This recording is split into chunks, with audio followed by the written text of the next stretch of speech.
Hi there, Jonathan Sells with Edina Realty. Welcome back to another market update. And once again, we're here with Mandy Pederson at Luminate Home Loans. Thanks for being a guest. Oh, thanks for having me. It's good to be back.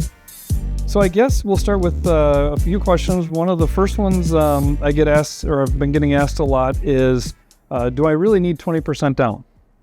So that's been a really big topic this year because a lot of people are just sitting on the fence waiting to save up for that 20% down mark, which the answer is no. It's becoming more and more popular to just put even 5% down. When you really look at a payment difference between putting 5 and 20% down, it isn't as much as you actually think it would be. For example, here I ran some numbers for us. I ran a purchase price. We just ran one of these for one of your clients. $350,000 purchase price, 5% down versus 20% down. And it's actually pretty shocking what it looks like. So when we crunch some numbers here, if we run a $350,000 purchase of a primary residence with 20% down, and we're figuring really good credit in this scenario, the principal and interest payment was $1,792.87.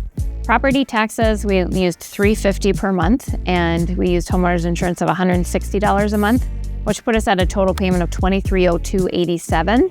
Which, if we did the 5% down, the principal and interest was $2,129.03, same taxes and insurance, and then mortgage insurance these days, in this scenario, great credit, $60.96, so total payment of just shy of $2,700 a month. So you're really only talking a $400 difference in payment.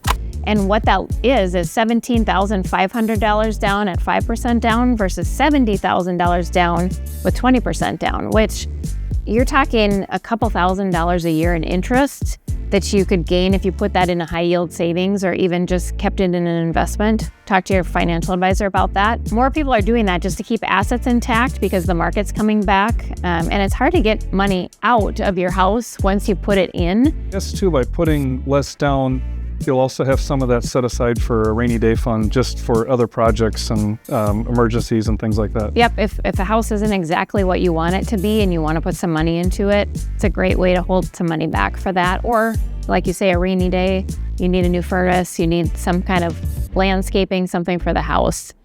So definitely anybody can reach out to me if they want to look at some different options. Mortgage insurance gets cheaper for every 5% increment that you put down. So maybe 5% isn't the answer, but maybe 10 or 15% down, depending on how much you'd like to hold back. It's not your grandma's mortgage insurance anymore. So where 20 years ago you were paying $300 a month for mortgage insurance, in that scenario, now $60. It's crazy. So definitely something to consider. Great. Thanks for the insight.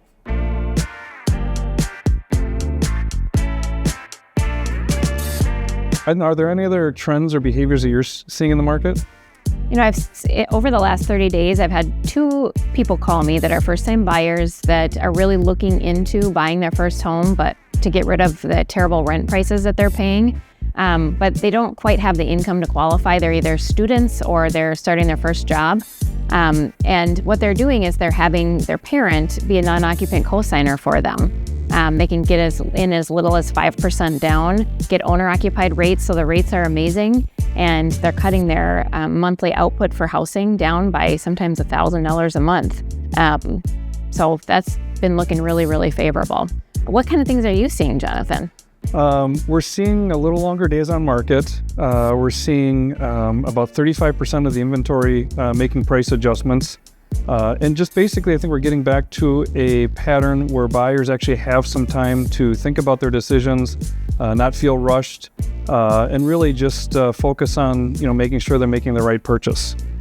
So it sounds like things are definitely moving in the right direction. Yes, and I think we've shared a lot of information today. If you ever have any questions, feel free to contact Mandy or me.